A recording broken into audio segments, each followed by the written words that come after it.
हाँ जी, Shivendu, Nitin good morning, very good morning, Payal good morning, Prachi good morning, Rohit good morning. तो दोस्तों बात की जाए यहाँ पे, तो आज के लिए आपका टॉपिक है, हाँ मीना गुड मॉर्निंग। तो आपके लिए यहाँ पे टॉपिक हो जाएगा आज के लिए डाइजेस्टिव सिस्टम। ठीक है, तो यहाँ पे आपको वहाँ पे टॉपिक में नाम नहीं दिख रहा होगा, राइट। आज विदुषी गुड मॉर्निंग।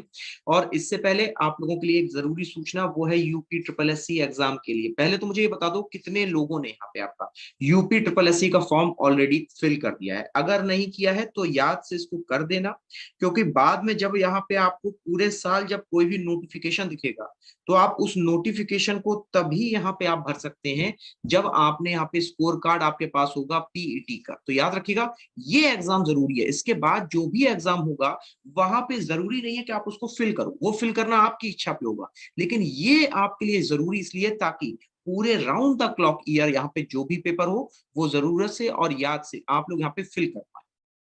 हाँ जी, ऑल स्टेट वैकेंसीज के लिए, हाँ नितिन वही तो मैं आपको लोगों को समझा रहा हूँ कि ये आपके लिए ऑल स्टेट वैकेंसी है। ठीक है, हाँ शिवेंदु कैसा है अभी आपके लिए, बढ़िया है ना। ठीक है, तो देखो थोड़ा सा यहाँ पे चेंज होने से क्या होता है कि आप लोगों को नई चीजें और पता लगती है, राइट। तो वही एक कोशिश रहती है यहाँ पे सबकी, है ना। और अगर बात रही मेरी, तो मेरे द्वारा यहाँ पे आपको यूपी स्पेशल की क्लास ऑलरेडी मिल ही रही है ना। अब यहाँ पे हो सकता है कल या परसों से आपको जो है और भी अलग अलग टॉपिक यूपी स्पेशल के मिलने शुरू हो जाए। ठीक है, अच्छा इसको जरा एक बार शेयर कर दो, क्योंकि कई लोग अभी भी यहाँ पे ज्वाइन नहीं हुए हैं, है ना। चलिए, तो अच्छा अगर बात की जाए तो आज है आपके लिए यहाँ पे सब्जेक्ट बायोलॉजी यानी कि जीव विज्ञान। और अगर बात की जाए यहाँ पे बायोलॉजी यानी जीव विज्ञान के बारे में, तो यहाँ पर याद रखिएगा कि इसके अंतर्गत यहाँ पे आपके लिए जो सब्जेक्ट यानी कि चैप्टर रहेगा वो रहेगा पाचन तंत्र। ठीक है, तो पाचन तंत्र के बारे में आज हम लोग पढ़ेंगे आपका, यानी कि इसको हम लोग कहते हैं आपका डाइजेस्टिव सिस्टम। क्या कहते हैं हम लोग इसको, इसको हम लोग यहाँ पे आपका डाइजेस्टिव सिस्टम के नाम से जानते हैं। तो याद रखिएगा, आज आपके लिए टॉपिक डाइजेस्टिव सिस्टम, तो और इसी के सवाल हम लोग आपका यहाँ पे सॉल्व करेंगे। ठीक है, अच्छा ये बताओ कितने लोगों ने यहाँ पे यूपी स्पेशल वाला वीडियो देख लिया ऑलरेडी, यूपी स्पेशल वाला। ठीक है, क्योंकि ये आपका एसएससी जीडी से थोड़ा सा रिलेट करता है, relate in the sense UP के क्वेश्चंस के लिए। चलो रोहित ने देखा था, बाकी सब याद से जाकर के। ठीक है, यूट्यूब पे यहाँ पे आपके लिए यूपी स्पेशल का पूरी एक सीरीज मैंने आपको दी हुई है ना, कोशिश करके उसको एक बार देख लेना, है ना। चलिए, तो अगर बात की जाए तो यहाँ पे आपके लिए पाचन तंत्र है आज का टॉपिक। और अगर मैं बात करूं तो पाचन तंत्र से आपके लिए हर एक एग्जाम, चाहे कोई भी एसएससी का आप एग्जाम उठा लो या एमटीएस की ही बात की जाए, तो एमटीएस के एक या दो पेपर को छोड़ करके, मतलब जो आपकी शिफ्ट में होते हैं ना, एक शिफ्ट दूसरी शिफ्ट में आपका यहाँ पे डाइजेस्टिव सिस्टम से एक सवाल 100%। ठीक है, तो कौन कौन से आपके लिए यहाँ पे इंपॉर्टेंट क्वेश्चंस हैं और उनको कैसे किया जाएगा सॉल्व, आज इसी के बारे में हम लोग आपका डिस्कशन करेंगे। ठीक है, लगता है मेरे ख्याल से अभी भी इसको शेयर नहीं किया गया ग्रुप में, एक बार जरा इसको शेयर कर देना, क्योंकि कई लोग यहाँ पे लेट है, 5 5 मिनट लेट।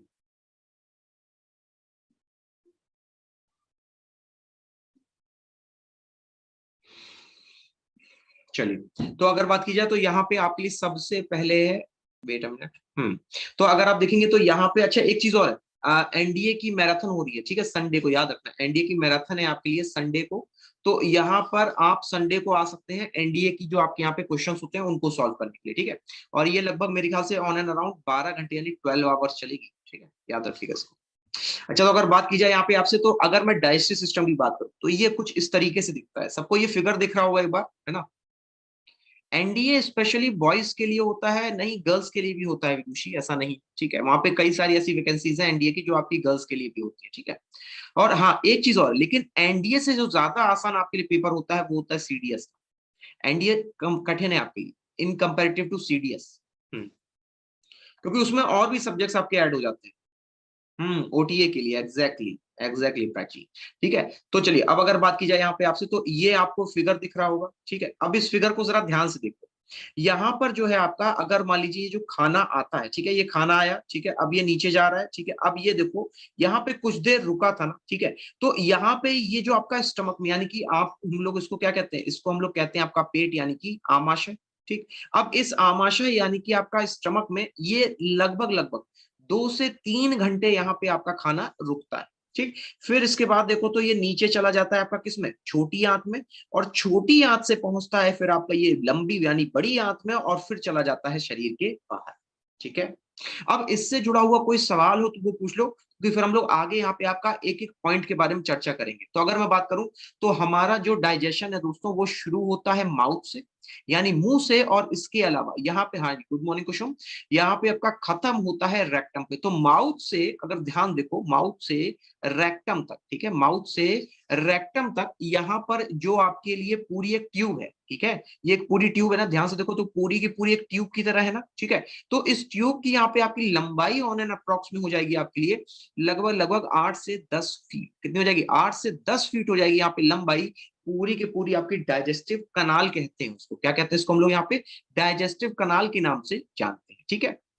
तो दो बातें मैंने अभी आपको बताई, कौन कौन सी? नंबर 1 कि कभी भी अगर आपका खाना पेट में जाएगा तो कम से कम 2 से 3 घंटे तक वहां रुकता है, पहला पॉइंट। दूसरा पॉइंट, ये जो आपके लिए आमाशय का पूरा आपका ट्यूब है, ये आपकी मुंह से शुरू होती है और रेक्टम पे समाप्त होती है, और इसकी कुल लंबाई 8 से 10 फीट, ठीक है। अगर इन दोनों में से कोई आपका यहाँ पे डाउट हो तो वो पूछ लो अभी, वरना फिर आगे देखते हैं आपका। हम लोग पढ़ेंगे माउथ के बारे में। अब शुरू करेंगे हम लोग माउथ से, और माउथ से आप लोग बढ़ते बढ़ते जाएंगे आपका स्मॉल इंटेस्टाइन और लार्ज इंटेस्टाइन की तरफ। अगर यहाँ पे कोई भी डाउट हो तो एक बार पूछ लीजिए, मेरे ख्याल से अभी नहीं होगा, है ना, ठीक है। चलिए आगे बढ़ते हैं। तो देखिए अब ये है आपके लिए माउथ। अगर मैं बात करूं यहाँ पे आपसे, तो आपको यहाँ पे कई सारे नाम दिख रहे हो, ठीक है। तो यहाँ पे अगर बात की जाए तो जो आपका माउथ है, जरा ध्यान से देखो तो ये सबसे ऊपर वाला इस पार्ट को हम लोग क्या कहते हैं? कोई बता पाएगा? इस पार्ट को हम लोग किस नाम से जानते हैं? ये सबसे बेसिक अंग है आपके शरीर का, आपके डाइजेस्टिव सिस्टम का सबसे स्टार्टिंग पॉइंट है आपके, जहां से आप लोग खाना खाना शुरू करते हैं। इसको हम लोग क्या कहते हैं? ये जो अंग बना हुआ है इसको हम लोग क्या नाम देंगे आखिरकार? हम्म फटाफट बताइएगा, इसको हम लोग क्या, इसका यहाँ पे क्या मतलब, कौन सा अंग है आखिरकार? ये जो आपको रेड रेड सा दिख रहा है, ये पूरा जो अंग है, इसको हम लोग क्या कहते हैं?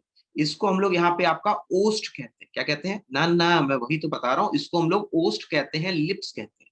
तो याद रखिएगा, ये जो लिप्स है, हिंदी में उसको ओस्ट कहते हैं, ठीक है, या होठ कहते हैं। तो ये है आपके लिए सबसे पहला अंग जो कि यहाँ पे आपके डाइजेस्टिव सिस्टम में जुड़ा होता है, ठीक।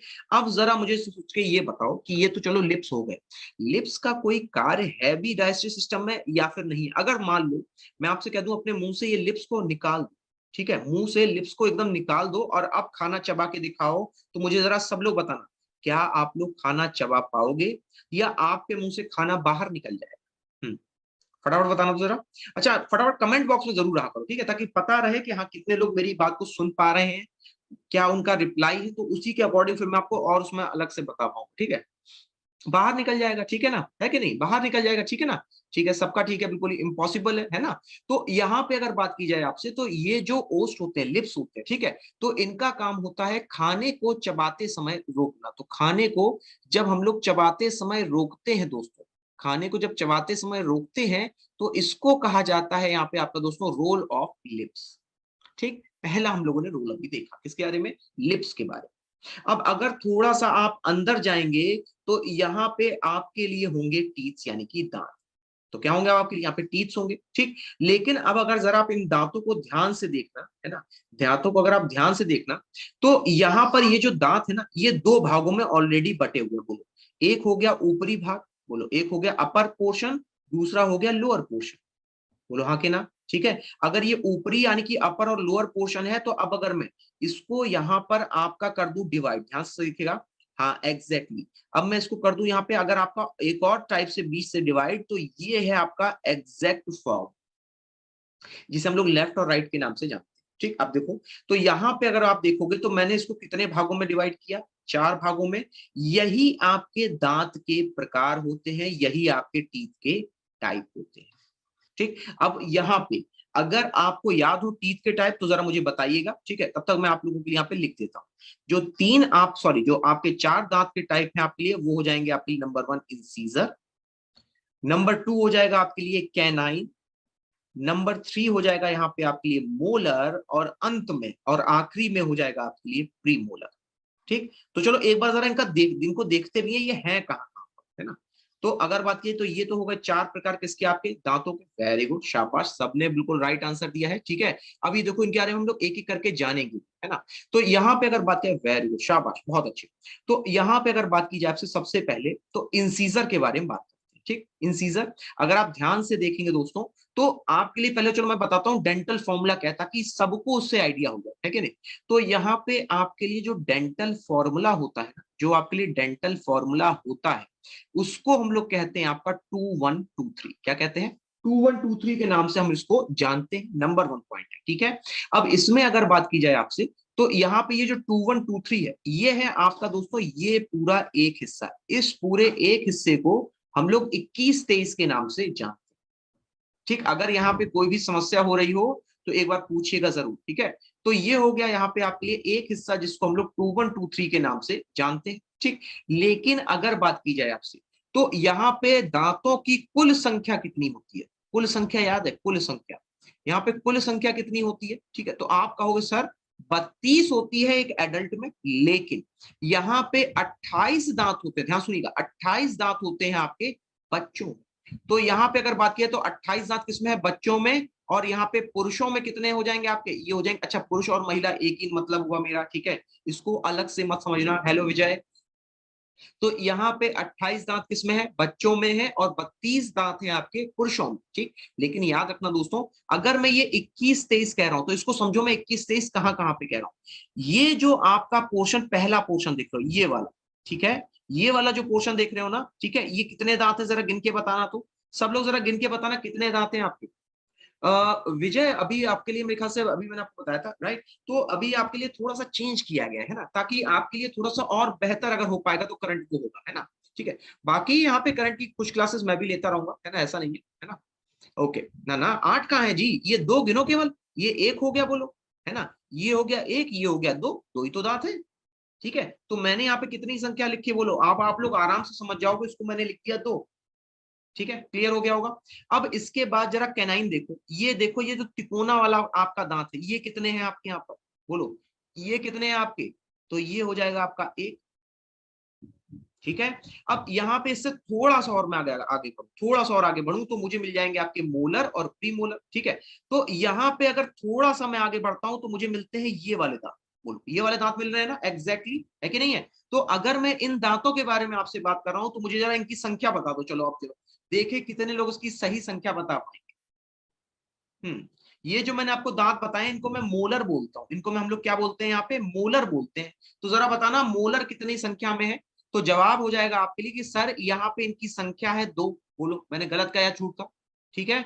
अब इसके अलावा नोट कर लेना आप लोग, जरा ध्यान से देखो तो इसके पीछे यहाँ पे ये जो दांत, ठीक है, ये जो दांत हैं इनको हम लोग कहते हैं प्रीमोलर। बोलो क्या कहते हैं? प्रीमोलर। थोड़ा सा यहाँ पे मिक्सअप हो रहा है, ठीक है, उसको ठीक कर लेना। तो अब जरा बताना प्रीमोलर कितने हैं? प्राची ने सबसे पहले आंसर दिया है, देखिए कितने लोग इसका राइट आंसर देते हैं। प्रीमोलर कितने दिख रहे हैं आपको यहाँ पे, अपने यहाँ पे जो आप स्क्रीन पे देख रहे हो? हाँ शाबाश। तो यहाँ पे ना ना 4 कहाँ से हो रहा है? 4 नहीं होना चाहिए, देखो ये तो डिवाइड हो गया ना, समझो ये डिवाइड हो गया, ठीक। अब बचा कितना? 1 2 3, कितने हो गए बताओ? तो यहाँ पे राइट आंसर कितना हो जाएगा? 3 होगा। आपके सामने पूरा आप देख लो डेंटल फॉर्मूला, ठीक है।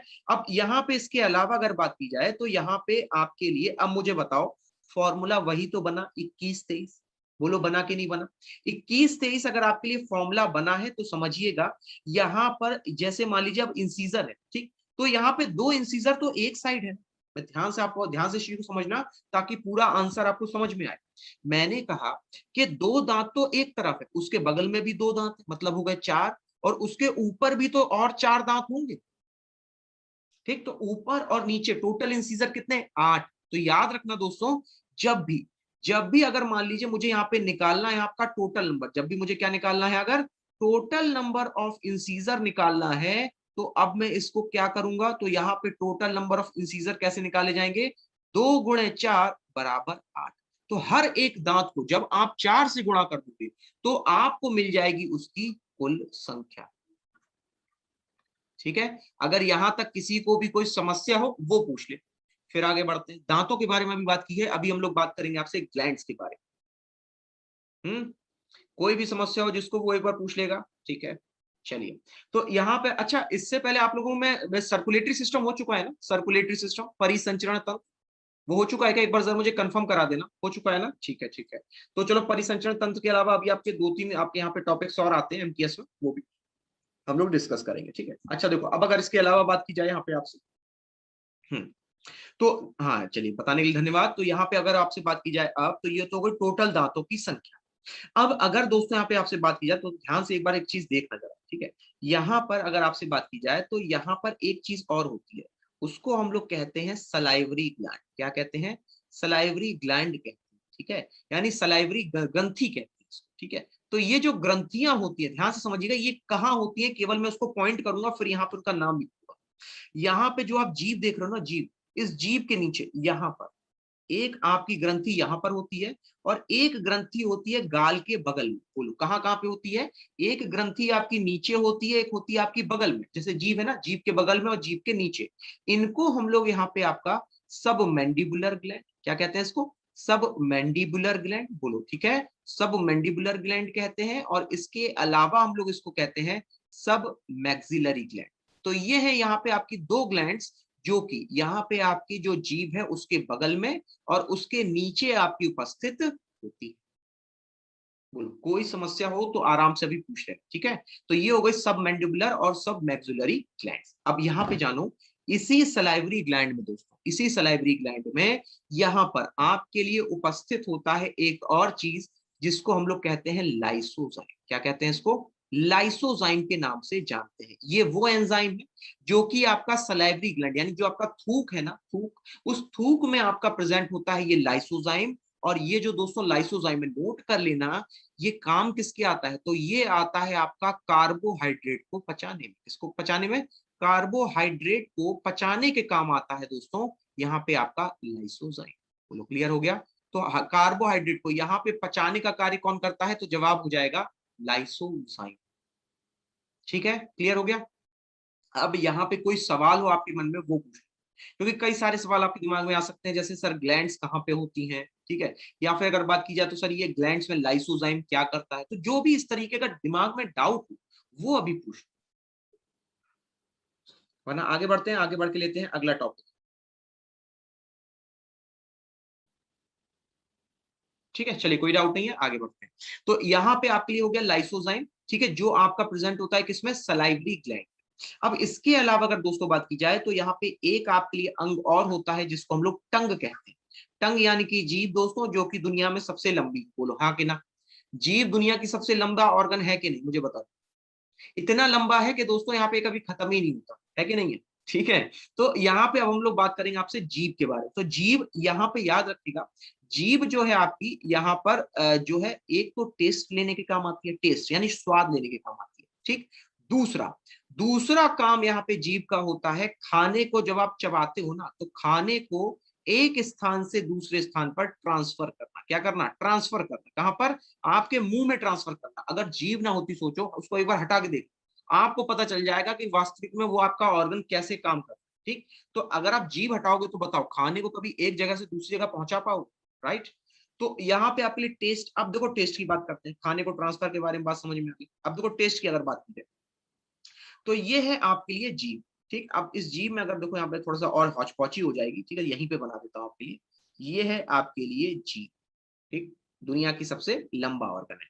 तो यहाँ पे अगर दोस्तों बात की जाए आपसे, तो ये जो फ्रंट पोर्शन है ना, फ्रंट वाला, आगे वाला, ये आगे वाला पोर्शन जो है आपका, ये एक स्वाद लेता है जिसको हम लोग कहते हैं मीठा। बोलो क्या कहते हैं? स्वीट यानी कि मीठा, ठीक। तो आप कहोगे सर नहीं मानते हम, कहीं कड़वा भी तो ले सकते थे, ठीक है। तो मुझे जरा एक चीज सोच के बता देना कि जब भी आप लोग यहाँ पर अगर आइसक्रीम खाते हो, ठीक, या फिर आप जो है अगर मान लीजिए कोई ऐसी चीज है जैसे रोटी है, ठीक है, तो रोटी को चबाओगे या आइसक्रीम खाओगे, ठीक है, तो जो मीठापन हमेशा आपको लगेगा, जो हमेशा मीठापन लगेगा, वो लगेगा फ्रंट भाग में। इसलिए देखो, जब भी आइसक्रीम खाते हो तो अपनी जीभ को कैसे करते हो? फ्रंट में लेते हो, लेकिन जो आगे के पोर्शन से उठाते जरूर। बीच के पोर्शन में उतना पता नहीं चलेगा जितना आपको आगे के पोर्शन में मिठास लगती है, ठीक। अब इसके अलावा अगर बात करें, तो यहाँ पे बताओ कितने लोगों को इमली और खट्टा खाना पसंद है? लड़कियों को ऑब्वियस होगा, लड़कों में जरा बताओ, कितने लोगों को इमली है, आम चूरन है, ये सब खट्टा खाना पसंद है? ठीक है, सब लोगों को लगभग पसंद होगा, ठीक है, खट्टा भी एक स्वाद है अपने आप में, है ना। तो यहाँ पर आपके लिए जो चूरन होते हैं, खट्टे चूरन होते हैं, ठीक। अब मुझे बताना, किसी भी, जैसे इमली बहुत खट्टी है या दही बहुत खट्टा है, तो जो जीभ में चटाखे की आवाज आती है, जब मुंह से चटाखा निकालोगे, तो ये जो चटाखे की आवाज आएगी ना, ये आएगी आपके इन दो किनारों से। ये है वो जगह दोस्तों जहां पर आपको खट्टे स्वाद का अनुभव होता है। ठीक है, अच्छा चलो ठीक है भाई, एलन ने मीठा कहा तो एलन आपको आगे का स्वाद लगेगा, खट्टे वालों को साइड का स्वाद लगेगा। लेकिन अब जरा सोच लो, आपने खा लिया करेला, क्या खा लिया, करेला खा लिया, तो करेले का जो कसैला स्वाद होता है ना, जी एकदम ही बिल्कुल ही खराब सा हो जाए, कसैला जो स्वाद होता है वो आता है आपका यहाँ पे पीछे से।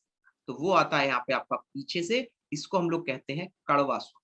ठीक, और जो नमकीन यानी सॉल्टी स्वाद है वो आता है बीच से। ठीक है, अगर इनमें कोई भी डाउट हो तो पूछ लो, वरना फिर आगे बढ़ते हैं। ये था पूरा आपका माउथ का पोर्शन। अभी एक और बचा है, उसको भी मैं आपको बता देता हूँ, उवूला। उसको भी मैं बता देता हूँ आपको, उवूला के नाम से कहते हैं। हाँ, अगर यहाँ तक कोई डाउट कोई समस्या हो तो एक बार पूछ लो। मेरे ख्याल से शायद कोई समस्या होगी भी नहीं अभी, है ना। हम्म, ठीक है, चलिए आगे बढ़ते हैं। अब यहाँ पे अगर बात की जाए आपसे उवूला के बारे में, जरा ये डायग्राम फिर से देखो। अब इस डायग्राम में ये वाला जो डायग्राम, इसको अगर ध्यान से देखोगे, माफ कीजिएगा, हाँ एक मिनट, ठीक है, तो हाँ जरा इसको देखो पहले, यहां से आपको ज्यादा समझ में आएगा। तो यहाँ पे जो आपके लिए ये जो पोर्शन है ना, यहाँ पे एक आपका अंग लटका सा रहता है ना, बोलो। यहाँ पे अगर देखो खाना जाएगा तो खाना इसी को देखो टच करके जाएगा हमेशा। कभी भी देख लेना, खाना अगर जाता है तो इसी को टच करके जाता है। ठीक है, ये देखो टच करके गया। ठीक, अब जरा इस अंग को पीछे देखो, ये है वो अंग। इसको हम लोग यहाँ पे आपका उवूला, देखो नाम भी लिखा हुआ है, इसको हम लोग यहाँ पे आपका उवूला के नाम से जानते हैं। ठीक, अब देखो ये उवूला करता क्या। अब मान लो जैसे ही आपने खाने को खाया, ठीक है, खाने को खाया तो खाना खाने का संकेत जो है, मतलब अब खाना जो है पेट में पहुंच रहा है, तो खाने का जो संकेत है वो मस्तिष्क तक यहाँ पे पहुंचाने के लिए, मस्तिष्क को रेडी करने के लिए कि भैया तैयार हो जाओ, अब खाना हमारा यहाँ से निकल चुका है मुंह से, अब पहुंच रहा है आपका आंतों में, तो अब आंतों को तैयार करो। तो आंतों को खाने के लिए तैयार करने के लिए यहाँ पे हम लोग उपयोग करते हैं उबूला। और याद रखिएगा, यही वो जगह है दोस्तों जहां पर आपको बीमारी होती है टॉन्सिल्स। किसकी बीमारी होती है, टॉन्सिल्स की। पत्थर जैसे आपके कैल्शियम के कण जम जाते हैं, बोलो है कि नहीं है, तब लोग तब डॉक्टर साहब कहते हैं गरारा कर लो, है ना। तो ये है यहाँ पे आपके लिए किसका, टॉन्सिल्स की बीमारी। ठीक है, चलिए, तो ये तो पूरी बात हो गई आपकी माउथ पोर्शन के बारे में। ठीक, उम्मीद करता हूँ हर एक चीज क्लियर होगी। चलिए, अब बढ़ते हैं दोस्तों यहाँ पे आपका। अच्छा एक चीज और, अब देखो यहाँ पे, अब अगर आपसे बात की जाए तो अभी आपने ये जो चीज देखी, ठीक है, ध्यान से देखिएगा, अभी आपने ये जो चीज देखी है, इसको हम लोग कहते हैं यहाँ पे आपका दोस्तों किस नाम से, तो यहाँ पे हम लोग इसको कहते हैं, एक मिनट रुक जाना, फिर से बस को चल लेना, चला नहीं क्या, वेट अ मिनट, हाँ अब चला, बीच में रुक गया था। हाँ ये देखो, ये जो है ना, ये माउथ है, ये क्या था आपका, ये माउथ। ठीक, अब ये जो माउथ था इससे नीचे नीचे ही जा रहा है ना, ठीक है, कोई मुझे इसका नाम बता पाएगा तब तक। तो यहाँ पे इसको हम लोग कहते हैं आपका ईसोफेगस, इसको हम लोग यहाँ पे क्या कहते हैं, इसको इसको हम लोग कहते हैं आपका ईसोफेगस के नाम से। ठीक, तो ये जो ईसोफेगस होता है इसको हम लोग कहते हैं आपका खाद्य नली, क्या कहते हैं इसको, खाद्य नली के नाम से भी जानते हैं। ठीक, तो यहाँ पे याद रखिएगा दोस्तों कि ये जो खाद्य नली है ना, इस खाद्य नली में आपका जो खाना होगा, जरा ध्यान से देखो, तो ये आपका पूरी स्किन क्या कर रही है आपकी, यहाँ पे लगातार एक दूसरे को पकड़े हुए, बोलो हाँ कि ना। ठीक, तो लगातार ये जो आपकी, हाँ फूड पाइप भी कहते हैं, खाद्य नली भी कहते हैं। तो ये जो ईसोफेगस होता है, ये खाने को आपका पहुंचाता है कहां से, तो ये मुंह से लेकर के आपका दोस्तों जो स्टमक है, जो आपका आमाशय है, यहां तक पहुंचाने के लिए हम लोग प्रयोग करते हैं आपका ईसोफेगस। बोलो क्लियर हो गया। ठीक है, अब यहाँ पे अगर दोस्तों बात की जाए आपसे, है ना, तो यहाँ पे जैसे ही ये खाना आपका पहुंचेगा, आप कहां पर, ये पहुंचेगा स्टमक में, बोलो हाँ कि ना। ठीक, तो अब बात करते हैं आपसे स्टमक के बारे में। अब हम लोग पहुंच गए आपका ईसोफेगस से कहां पर, स्टमक के बारे में। ग्रास नली क्या है, यही आपकी ग्रास नली है जिसको मैंने खाद्य नली बताया है। ठीक है, यही ग्रास नली भी है। ठीक है, ग्रास नली हो खाद्य नली हो, मतलब खाना ही होता है उसका मतलब। ठीक है, चलो अगर बात की जाए अब आपसे, तो अब हम लोग बात करेंगे अब आपसे यहाँ पे स्टमक के बारे में। अब खाना कहाँ पहुंच गया, आपका पेट में पहुंच गया। ठीक, तो समझिएगा, यहां पे अगर मैं बात करूं दोस्तों, तो यहाँ पे जैसे ही खाना आपका पहुंचेगा पेट में, ठीक, तो खाना जब आपका यहाँ पे उवूला ने बताया दिमाग को कि भैया खाना नीचे आ रहा है, तो स्टमक में क्या है दोस्तों, यहाँ पे आपके HCl प्रेजेंट होता है। तो आपके स्टमक की जितनी भी ग्रंथियां हैं वो HCl को प्रोड्यूस करने लगती हैं। तो मुझे जरा बताना कि आपके जो पेट का पीएच होगा वो क्या हो जाएगा, एसिडिक हो जाएगा या फिर बेसिक हो जाएगा, फटाफट बताना इसका आंसर। आपके पेट का जो आपका यहाँ पे जो पीएच होगा वो एसिडिक हो जाएगा या फिर आपका बेसिक हो जाएगा? हम्म, एसिडिक हो जाएगा, राइट? तो जरा ध्यान से देखो, तो यहां पर तो आपके लिए एचसीएल की वजह से एसिडिक हो गया, मतलब ऐसे समझो इसको कि आपने अपने पेट में फिनाइल डाली। फिनाइल भी एक एसिडिक है। आपने अपने पेट में फिनाइल डाली, ठीक है? इसको हम लोग, अच्छा फुल फॉर्म क्या एचसीएल का, कई लोग यही सोच रहे होंगे अभी। तो इसको हम लोग कहते हैं आपका हाइड्रोक्लोरिक एसिड। क्या कहते हैं इसको? हाइड्रोक्लोरिक एसिड के नाम से जान। ठीक, अब जरा समझो।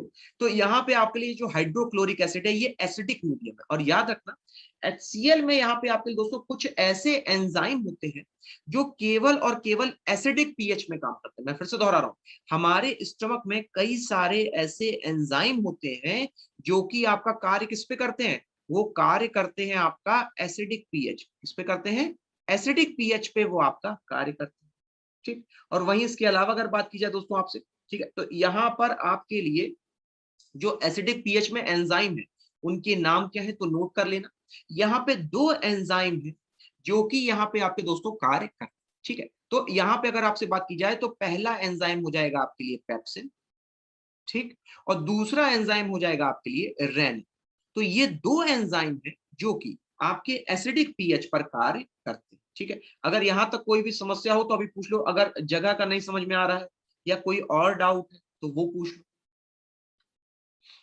Stomach divided into 3 parts, very good Vijay, अभी इसको बताते हैं। तो देखो, अभी विजय ने कहा कि सर ये 3 पार्ट्स में डिवाइड होता है, शाबाश। तो देखो इसके जो 3 पार्ट है ना, इसमें जो पहला पार्ट है आपके लिए ये वाला, हालांकि देखो आप लोगों को में आएगा नहीं, अब चूंकि आप पूछ रहे हो तो मैं बता देता हूँ। इसको कहते हैं कार्डियक, ठीक है।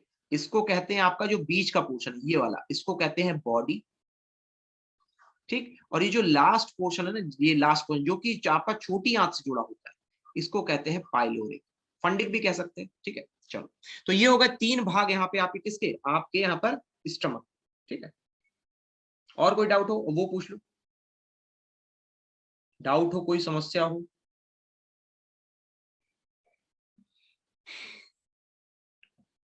सब क्लियर है? ठीक है, चलिए अब अगर बात की जाए यहाँ पे आपसे दोस्तों स्टमक के बारे में, तो नोट कर लेना कि यहाँ पे आपके लिए जो एंजाइम होता है, वेट कहाँ चला गया वो, हाँ, यहाँ पे जो आपके लिए स्टमक होता है, स्टमक को हम लोग क्या कहते हैं, इसको हम लोग आमाशय के नाम से जानते हैं, नंबर 1 पॉइंट।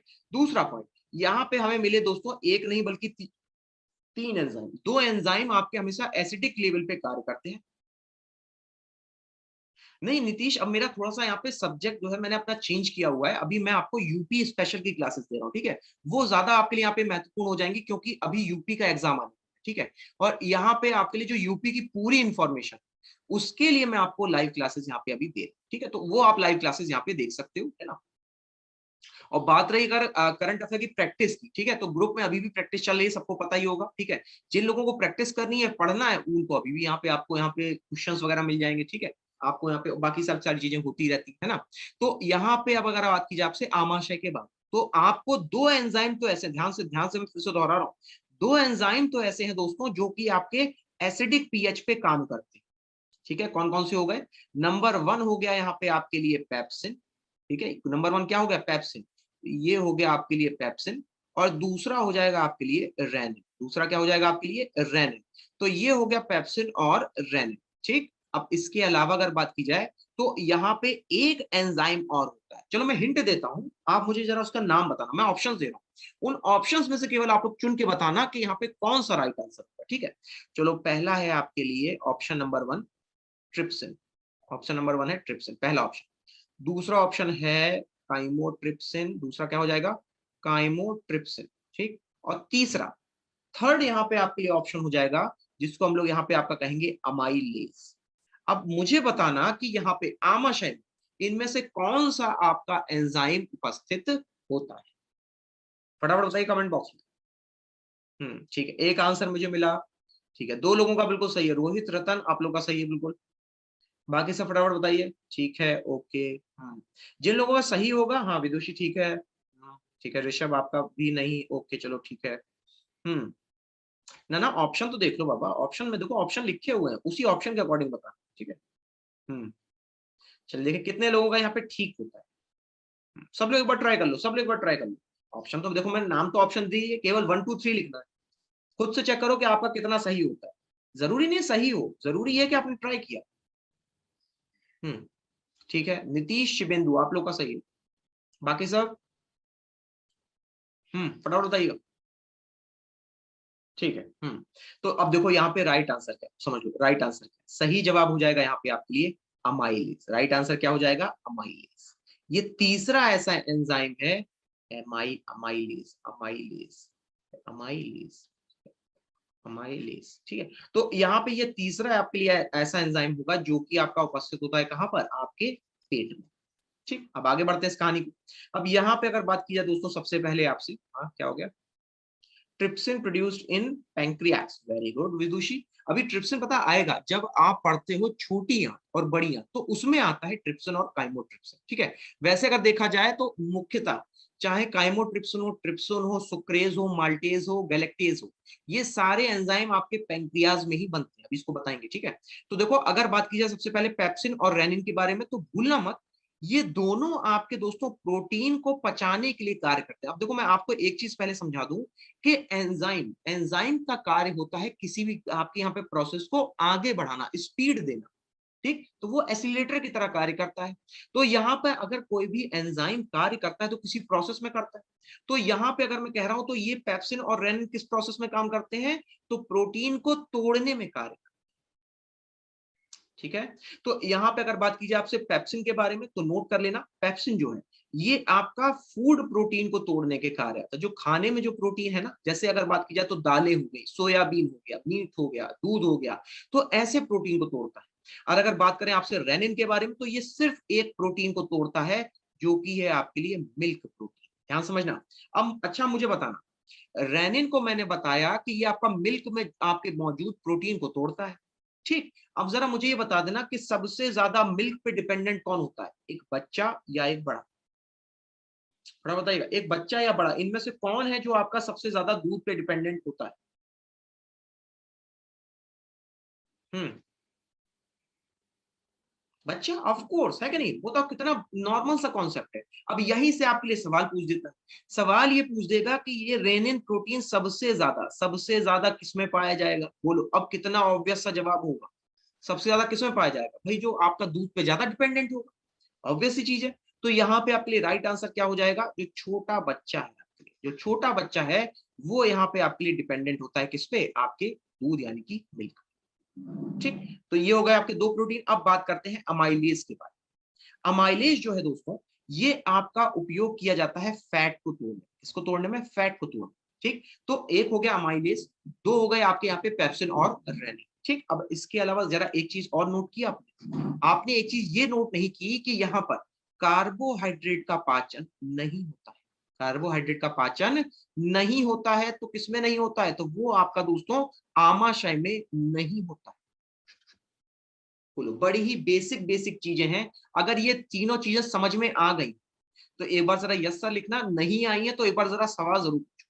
क्योंकि मैंने जो बताया है, हाँ एंजाइम पाया जाता है। ठीक है, तो मैंने जो बताया है, हो सकता कहीं ना कहीं डाउट आपके दिमाग में आ रहा होगा कि सर पता नहीं ये होगा कि नहीं होगा, है ना? ठीक है, चलो सबको क्लियर है ना? बस ये चीज अच्छी, ठीक है, ठीक, चलो। अगर आ गया है तो बहुत अच्छी चीज है, नहीं आया है तो पूछना जरूर। ठीक है, अब देखो यहाँ पे अगर आपसे बात की जाए तो ये प्रोटीन आखिरकार टूटता किसमें? मैं तब से कह रहा हूं सर टूटेगा टूटेगा, तो किसमें टूटेगा भाई? तो जरा नोट कर लेना, ये जो प्रोटीन होता है आपका, ये टूट के बनाता है अमीनो एसिड। क्या बनाता है? Amino acid. अब ये नाम आपने एक जगह और सुन रखा। अगर आप अपने दिमाग के थोड़े घोड़े दौड़ाओगे तो आपको याद आएगा डीएनए। बोलो, उसमें अमीनो एसिड होता ही नहीं होता है? एडेनिन, थाइमिन, ये सब क्या है? अमीनो एसिड तो है। तो मैं कह सकता हूँ जो प्रोटीन तोड़ा वो डीएनए भी बना सकता है। बोलो हाँ कि ना? अब इसके अलावा अगर बात की जाए तो आपके लिए यहाँ पे जो फैट, ये किस में टूटेगा? तो फैट टूटेगा यहाँ पे आपका फैटी एसिड। इसमें टूटेगा फैटी एसिड। ठीक, अब वहीं अगर बात की जाए यहाँ पे आपसे दोस्तों कार्बोहाइड्रेट के बारे में, तो याद रखना कार्बोहाइड्रेट का पाचन भले ही यहाँ नहीं हो रहा है, लेकिन कार्बोहाइड्रेट जब भी टूटेगा तो किसमें टूटेगा? तो वो टूटेगा आपका ग्लूकोज में। ठीक है, ये पूरी कहानी थी यहाँ पे आपकी स्टमक के बारे में। अब स्टमक में यहाँ पे आपकी दोस्तों एक जगह और होती जो अभी आपने नहीं देखी है, तो यहाँ पे बड़ा डायग्राम, हाँ ये देखो। यहाँ पे अगर बात की जाए दोस्तों आपसे, तो ये जो आपके लिए ये जो जगह है, ये वाली दिख रही है? बोलो, ये वाली जगह दिख रही है जहां पर आपका जो आंत है, ये आपकी सॉरी स्टमक है, वो छोटी आंत से मिल रहा है। बोलो मिल रहा है नहीं मिल रहा है? छोटी आंत से मिल रहा है।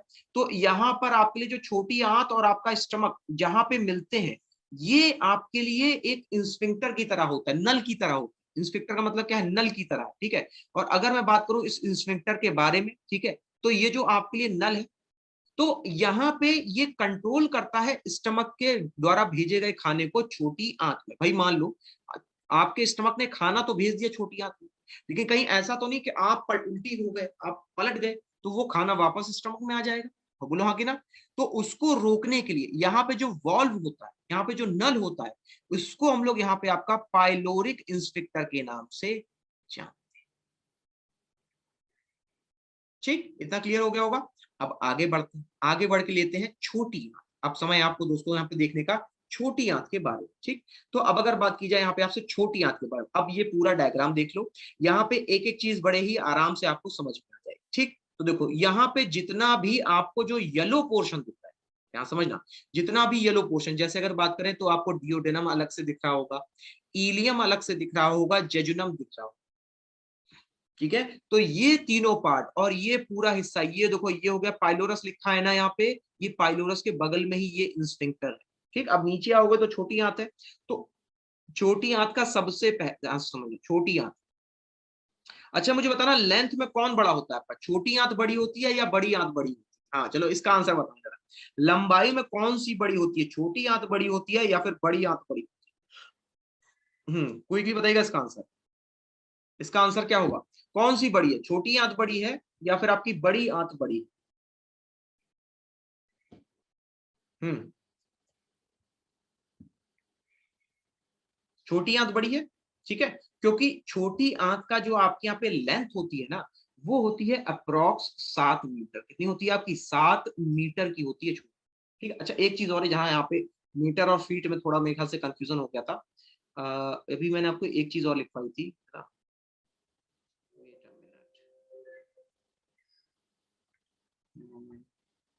हम्म इसको मीटर कर लेना, ये फीट नहीं होगा, यहाँ पे मीटर होगा। फीट तो मतलब बहुत छोटा हो जाएगा आपके लिए, है ना। चलो अब अगर बात करें यहाँ पे आपसे, तो ये जो आपके लिए ये जो आपके लिए छोटी आंत होती है, ये 7 मीटर के अराउंड होती है और आपके शरीर में सबसे लंबी जगह होती है, ठीक है। अगर आपको अंदाजा लगाना हो ये कितनी लंबी है, तो ऐसे अंदाजा लगा लो कि जिस कमरे में आप बैठे हो ना, उसकी लंबाई यहाँ पर मेरे ख्याल से ऑन एंड अराउंड में होगी आपकी, तो कहा जाए तो 11 मीटर या 11 फीट कह दो, तो 11 फीट के अराउंड होगी।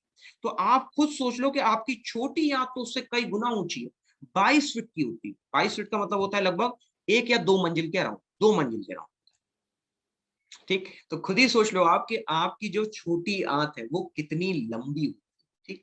लेकिन कोशिश कभी ये मत करना कि इससे भाग जाओ कभी घर छोड़ के, ठीक है। रस्सी की तरह कभी यूज करना है, ठीक है। तो अगर इसके अलावा बात की जाए तो छोटी आंत के बारे में तो नोट कर लेना, इसके 3 भाग हैं। पहला है आपके लिए डिओडेनम। अच्छा मैं इसको हिंदी में भी लिखूंगा ताकि हिंदी में पढ़ने वालों को भी कोई परेशानी ना हो, ठीक है। तो ये होगा आपके लिए डिओडेनम, ठीक है। ये हो गया पहला हिस्सा, डिओडेनम। दूसरा हिस्सा हो जाएगा यहाँ पे आपके लिए जेजुनम। दूसरा हिस्सा क्या हो जाएगा? जेजुनम। और अगर बात करें यहाँ पे आपसे जेजुनम, ठीक है। और अगर इसके अलावा बात करें यहाँ पे आपसे तीसरे हिस्से के बारे में, तो ये हो जाएगा आपके लिए इलियम। इसको हम लोग कुछ इस तरीके से लिखते हैं, इलियम, ठीक है। चलो अगर हम लोग बात करें यहाँ पे आपसे दोस्तों शॉर्टकट के बारे में, तो सिंपल सा शॉर्टकट है, ज्यादा कठिन नहीं है। डीजेआई क्या हो जाएगा आपकी? डीजेआई। ये 3 भाग है। अभी आपके किसके बारे में पढ़े हमने? ये पढ़े हमने आपके छोटी आंत के बारे में, लंबाई 7 मीटर। अभी इसमें और क्या क्या चीजें हैं, अभी इसके हम लोग बारे में और जाने। तो अब नेक्स्ट है यहाँ पे आपके लिए दोस्तों बड़ी आंत। यानी बड़ी आंत को हम लोग यहाँ पे लार्ज इंटेस्टाइन के नाम से भी जानते हैं। बड़ी आंत यानी कि लार्ज इंटेस्टाइन। तो अब जरा मुझे बताना, मैं आपको केवल यहाँ पे भाग दिखाऊंगा, तो आप लोग मुझे उसमें से देख के बताना कि उसके पार्ट कौन कौन से हैं, ठीक है। जरा ध्यान से देखना। तो आपकी जो बड़ी आंत है वो यहां से शुरू हो रही है, यहां से इसका स्टार्टिंग पॉइंट है, और ये आपकी बढ़ती जा रही है इस तरफ से, ठीक है। और ये बढ़ के आपकी कुछ इस तरफ से आई, ठीक है, और ये फिर थोड़ा नीचे चली गई, ठीक है। तो और यहाँ पे जाकर के खत्म हो गई। आप जरा मुझे बताओ कि इनमें से कौन कौन से भाग आपको दिख रहे हैं चित्र में, जो कि बताते हैं पार्ट्स ऑफ लार्ज इंटेस्टाइन के बारे में। देखिए कितने लोग यहाँ पे सही नाम लिख पाएंगे देखने के बाद। अच्छा केवल इसमें मैं एक चीज अब तक आपको बताता हूँ, कि चूंकि ये जो आपकी छोटी बड़ी आंत है ये पहले ऊपर जा रही है, तो इसको हमने कह दिया असेंडिंग। ठीक, अब ये फिर आपकी यहाँ पे लेट गई तो हमने कह दिया ट्रांसवर्स। अब फिर नीचे जाने लगी तो बोल दिया डिसेंडिंग। तो यहाँ पे असेंडिंग, ट्रांसवर्स और डिसेंडिंग दोस्तों, ये तीन आपके यहाँ पे आंत के प्रकार माने जाए। ठीक है, बोलो क्लियर हो गया, समझ में आ गया सभी को? ठीक है, तो अब जरा बात करें यहाँ पे आपसे भाग के बारे में, तो नोट कर लेना। सबसे पहला भाग होगा आपके लिए केइकम। सबसे पहला भाग क्या होगा? केइकम। दूसरा भाग हो जाएगा आपके लिए कोलन, और तीसरा भाग हो जाएगा दोस्तों आपके लिए यहाँ पर रेक्टम। ठीक है, तो यहाँ पे तीन भाग हो जाएंगे, केइकम, कोलन और इसके अलावा यहाँ पे आपका रेक्टम। ये तीन भाग है दोस्तों, जो कि यहाँ पे आपके जाने जाते हैं किसके लिए? ये जाने जाते हैं आपके बड़ी आंत के भाग के रूप में। ठीक, अब इसको कैसे याद किया जाए? तो आरसीसी सीमेंट याद होगा, आरसीसी सीमेंट। तो डीजेआई लेके आए आरसीसी सीमेंट, ये हो जाएंगे आपके कुल 6 भाग, आपके छोटी और बड़ी आंत के। फिर से दोहराता हूं, डीजेआई लेकर आए आरसीसी सीमेंट। ठीक है, तो यहाँ पे आपके लिए पूरी शॉर्ट ट्रिक तैयार हो गई, छोटी आंत और बड़ी आंत के लिए। डीजेआई से क्या हो जाएगा? डी से डिओडेनम, जे से जेजुनम और आई से इलियम। वहीं अगर बात करें आपसे आरसीसी के बारे में, तो आरसीसी को उल्टा पढ़ लेना, रेक्टम हो जाएगा, कोलन हो जाएगा और टेकम हो जाएगा। ठीक, चलो, तो ये तो मैंने अभी आपको बताया शॉर्ट ट्रिक कि डीजेआई लेके आया आरसीसी सीमेंट। तो अब जरा मुझे कमेंट बॉक्स में सब लोग ये बता देना कि अगर मैं इससे जुड़ा हुआ सवाल पूछ लूं तो क्या आप लोग उसका जवाब बता पाओगे या नहीं? क्विकली बताइएगा इसका आंसर। क्या अगर इससे क्विज आपसे पूछ लिया जाए तो जवाब दे जाओगे? अगर मैं डीजीआई से सवाल पूछ लूं, अगर मैं यहाँ पे आपका आरसीसी से सवाल पूछ लूं, तो क्या मुझे बता पाओगे कि छोटी आंत और बड़ी आंत के कौन से भाग का नाम क्या है? क्विकली मुझे कमेंट बॉक्स में बताइए, यस और नो।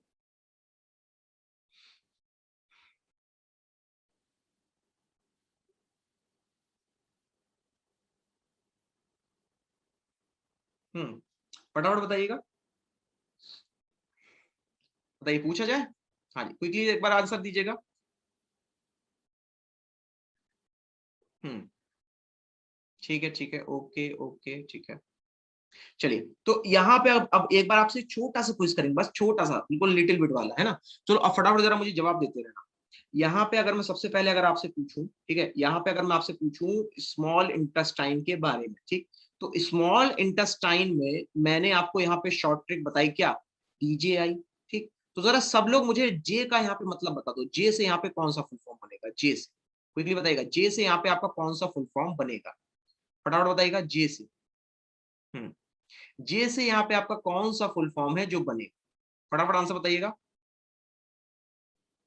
क्विकली।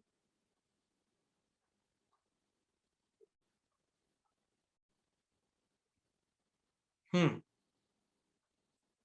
लगता है सब लोगों का भी जो है अभी ध्यान कहीं और है ना।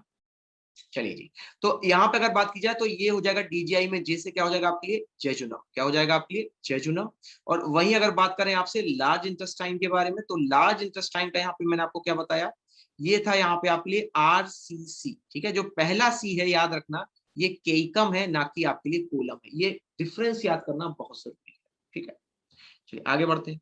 अब यहाँ पे अगर इसके अलावा बात की जाए आपसे दोस्तों, सबसे पहले स्मॉल इंटेस्टाइन के बारे में। ठीक, तो स्मॉल इंटेस्टाइन से ही जुड़े हुए यहाँ पे आपके दो अंग और होते हैं, जिसको हम लोग यहाँ पे आपका लिवर, और लिवर के अलावा पैंक्रियास के नाम से भी जानते हैं।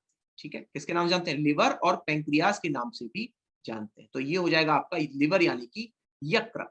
ठीक है, तो यकृत हो जाएगा आपके लिए, और इसके अलावा यहाँ पे आपके लिए हो जाएगा पैंक्रियास यानी कि पित्ताशय। क्या हो जाएगा? पैंक्रियास यानी कि पित्ताशय। ठीक, तो ये यकृत और आपके पित्ताशय के अलावा यहाँ पे, अच्छा एक चीज और नोट कीजिएगा कि ये जो स्मॉल इंटेस्टाइन होता है, स्मॉल इंटेस्टाइन, हमेशा याद रखना कि स्मॉल इंटेस्टाइन का जो आपका मेजर रोल होता है, वो होता है किसी भी चीज का पाचन करना। किसका करना? पाचन करना, आपके स्मॉल इंटेस्टाइन।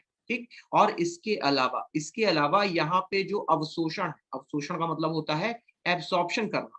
तो अवशोषण यानी कि एब्जॉर्प्शन हो जाएगा यहाँ पे आपके लिए दोस्तों स्मॉल इंटेस्टाइन का कार्य। तो हमेशा याद रखना, छोटी आंत के दो कार्य होते हैं। नंबर वन, एक तो किसी भी चीज का यहाँ पे पाचन करना, और दूसरा है यहाँ पे आपके लिए आपके खाने का अवशोषण करना, उसको सोखना। ठीक है, अगर यहाँ तक कोई समस्या हो तो एक बार पूछ लो, क्योंकि डाउट यहाँ पे आपके हो सकते हैं कि सर अवशोषण क्या होता है, सर पाचन क्या होता है। ठीक है, अगर ऐसा कोई भी सवाल हो दिमाग में तो वो एक बार क्लियर कर लीजिए।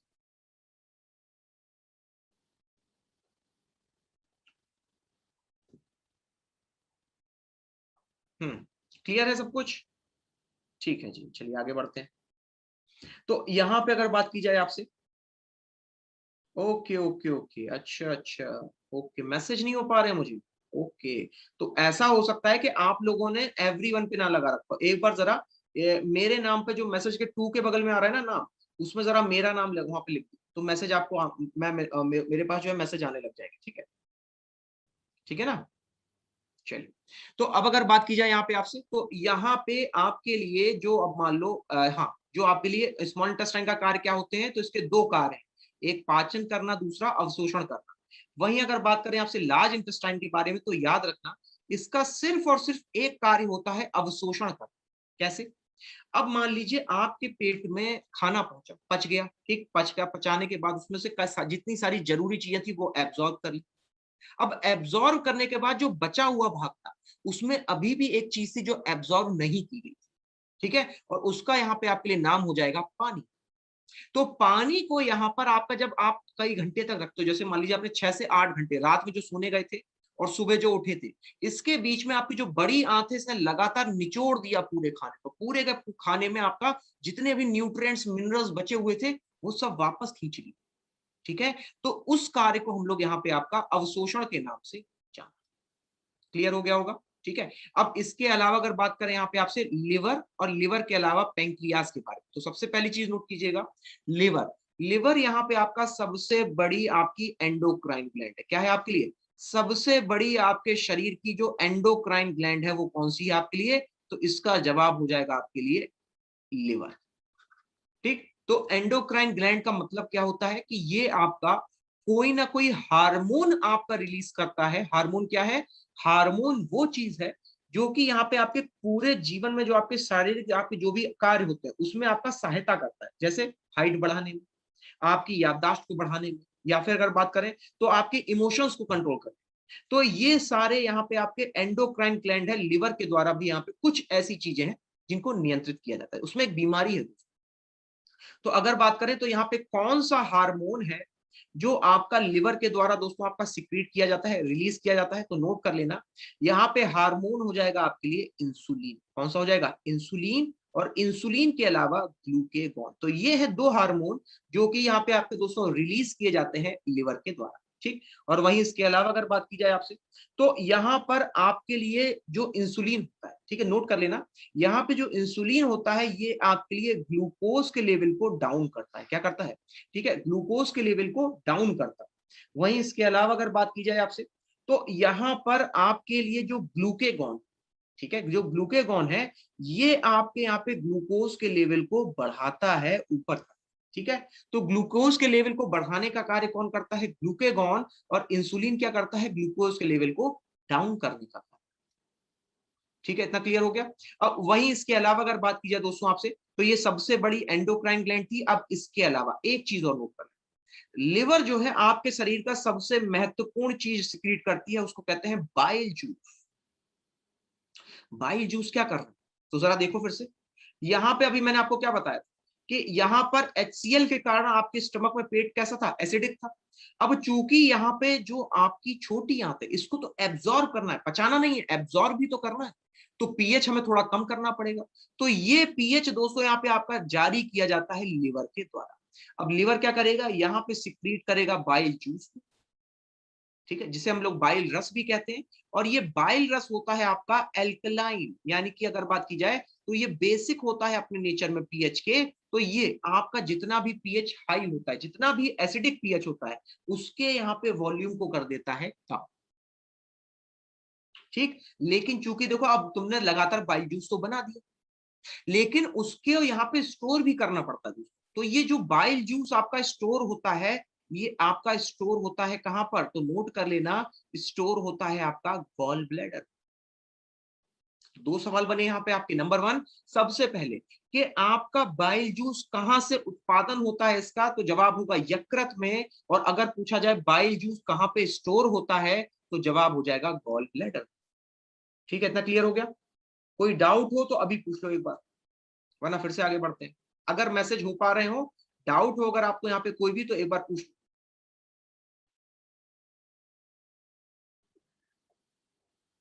अच्छा, यहाँ पे क्या कोई भी मैसेज नहीं कर पा रहा है क्या? अभी सबको दिक्कत आ रही है क्या? सेम वही प्रॉब्लम आ रही है क्या? हम्म, चलिए ठीक है, कोई दिक्कत नहीं। तो अब आगे बढ़ते हैं। अब यहाँ पे आपके लिए है, अब नेक्स्ट है, अब मेरे ख्याल से ये पीएच वाली बात तो क्लियर हो ही गई होगी, है ना? अब ऐसा चाहो तो आप लोग एक काम कर सकते हो, आप लोग अपना हैंड रेस कर सकते हो। मैं शायद आप लोग का हैंड रेस देख सकता हूँ। हैंड रेस कर देना, अगर समझ में आए तो मैं उससे भी समझ जाऊंगा कि हाँ, आप लोगों को एग्जैक्टली पता चला है कि नहीं चला। ठीक है, चलो ठीक है, अब समझ गए ना? ठीक है, अगर मैसेज नहीं हो पा रहे कोई बात नहीं, रास्ते 10 होते हैं। ठीक है ना? चलिए जी, हाँ जी, चलिए ठीक है, ओके ओके, बस ठीक है, ठीक है। अब नीचे भी कर लो, ठीक है, ताकि पता चलता है ना? ठीक है, अब देखो, अब इसके अलावा अगर बात की जाए यहाँ पे आपसे, तो यहाँ पे आपके लिए बाइल जूस हो गया, किसके लिए? आपका छोटी आंत में जो पीएच है उसको लोअर करने के लिए। लेकिन ये जो आपके लिए लिवर होता है ना, ये ना केवल आपका पीएच को लोअर करता है, बल्कि जो विटामिन है, दो विटामिन है दोस्तों, दो विटामिन, एक है आपके लिए यहाँ पे विटामिन ए, और दूसरा है vitamin D. In vitamin A और डी को यहाँ पे स्टोर यानी कि आपका संभाल के रखने का कार्य भी लिवर का ही। ठीक, उम्मीद करता हूं ये पूरा क्लियर हो गया बच्चा। ठीक है, चलिए आगे बढ़ते हैं। अब यहाँ पे इसके अलावा अगर बात की जाए आपसे, है ना, तो यहाँ पे आपके लिए नेक्स्ट हो जाएगा पैंक्रियास। अगर पैंक्रियास कहीं बनाओ, ये देखो, ये है पैंक्रियास। देखो, अच्छा हुआ यहाँ पे दिख गया, ये येलो येलो कलर का दिख रहा है ना, केले के शेप का, ये होता है पैंक्रियास। ठीक, अब जानो कि ये क्या कार्य कर रहा है। लिवर के जस्ट नीचे है, ये ऊपर लिवर है ना, यहाँ पे ऊपर लिवर है, ये नीचे आपका पैंक्रियास है, ये गॉल ब्लैडर होता है, हरा हरा सा। ठीक, अब देखो, अगर बात की जाए यहाँ पे आपसे सबसे पहले पैंक्रियास के बारे में, ठीक, तो पैंक्रियास जो है आपका, पैंक्रियास, अब पैंक्रियास के बारे में बात करें तो ये आपका जो जूस निकालता है उसको कहते हैं पैंक्रियाटिक जूस। तो होता क्या है कि ये जो पैंक्रियाटिक जूस है और जो बाइल जूस था, वो एक साथ मिलते हैं, पहुंच जाते हैं कहां पर आपका, ये पहुंच जाते हैं आपके छोटी आंत, और छोटी आंत में जाकर के यहाँ पे उसकी मदद करते हैं चीजों को एब्जॉर्ब कर, उसको अवशोषित कर। ठीक है, और वहीं इसके अलावा अगर बात की जाए आपसे, तो यहाँ पे जो पैंक्रियाज होता है, नोट कर लेना, इसके अलावा कई सारे हार्मोन भी रिलीज करता है। पैंक्रियाज जो है आपका, यहाँ पे कई सारे आपके एंजाइम कहें या उसको हार्मोन कहें, ये आपके और भी कई सारे रिलीज करता है।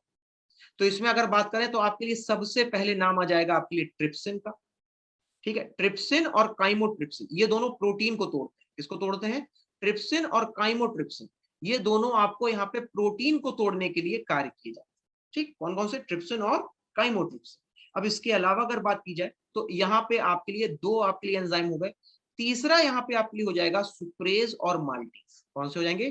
तीसरा और चौथा कौन सा हो जाएगा? सुक्रेज और माल्टेज। ये आपके यहाँ पे कार्बोहाइड्रेट तोड़ने के लिए कार्य किए जाते हैं। और वहीं अगर दोस्तों बात करें आपसे यहाँ पे लास्ट में, तो लास्ट में आपके लिए आ जाएगा लाइपेज। क्या आ जाएगा दोस्तों? लाइपेज। तो ये जो लाइपेज है, याद रखना, ये आपका मदद करता है फैट को।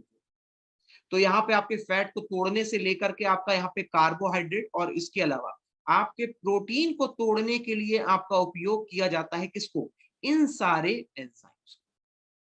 ठीक है, तो ये थी पूरी कहानी यहाँ पे आपकी पैंक्रियाज के बारे में। अब अगर बात की जाए यहाँ पे आपसे बड़ी आंत के बारे में, तो बड़ी आंत के बारे में हम लोग ऑलरेडी डिस्कस कर चुके हैं कि यहाँ पे इसका एक ही मेन काम होता है, वो होता है अवशोषण का।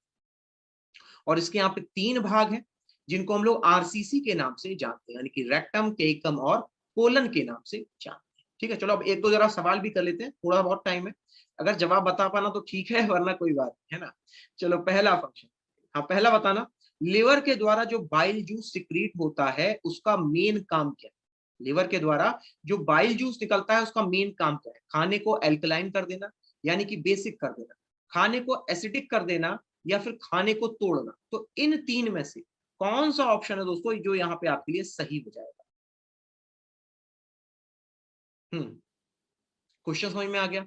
तो यहाँ पे अगर मैं बात करूं आपसे, मैंने आपको ऑलरेडी बताया था कि जो स्टमक है, ठीक है, स्टमक में आपका पीएच क्या होता है? पीएच होता है आपका एसिडिक।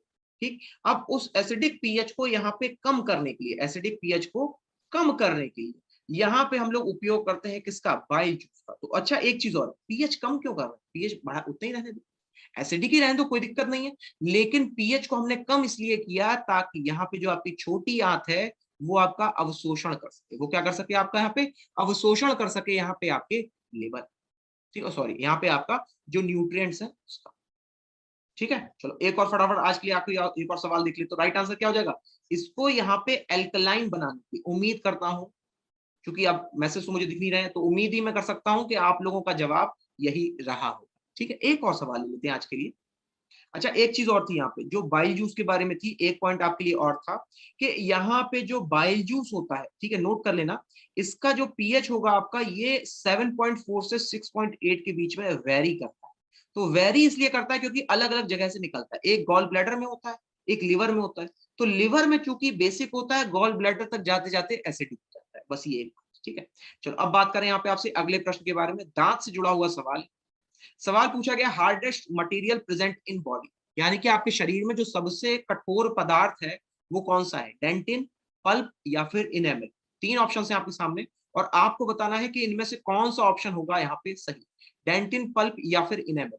इनमें से कौन सा आंसर होगा दोस्तों आपके लिए बिल्कुल ही राइट, जरा बताइएगा इन तीन ऑप्शन में से कौन सा यहाँ पे आपके लिए सही होगा, डेंटिन होगा, पल्प होगा या इमेल होगा। तो याद रखिएगा ये जो पल्प होता है ना, पल्प, पल्प जो है यहाँ पे आपका दोस्तों, जो यहाँ पे आपकी नसें होती है, ये उस जगह को कहा जाता है पल्प।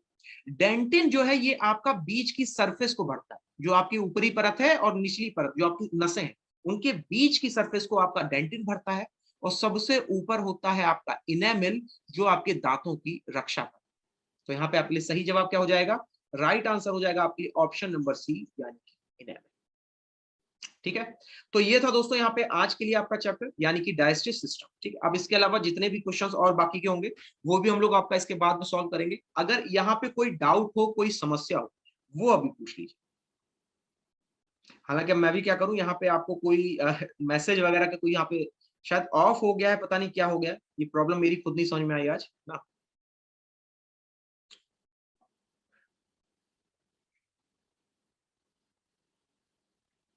ठीक है दोस्तों, तो चलिए अब यहाँ पे मैसेज वगैरह तो हो नहीं पा रहे हैं। ठीक है, अब अगर कोई भी डाउट हो, कोई भी समस्या हो, तो ग्रुप पे आके एक बार आप लोग पूछ लीजिएगा। ठीक है, अब यहाँ पे सेशन को करते हैं यहीं पे अंत। ठीक है, नमस्कार, थैंक यू वेरी मच।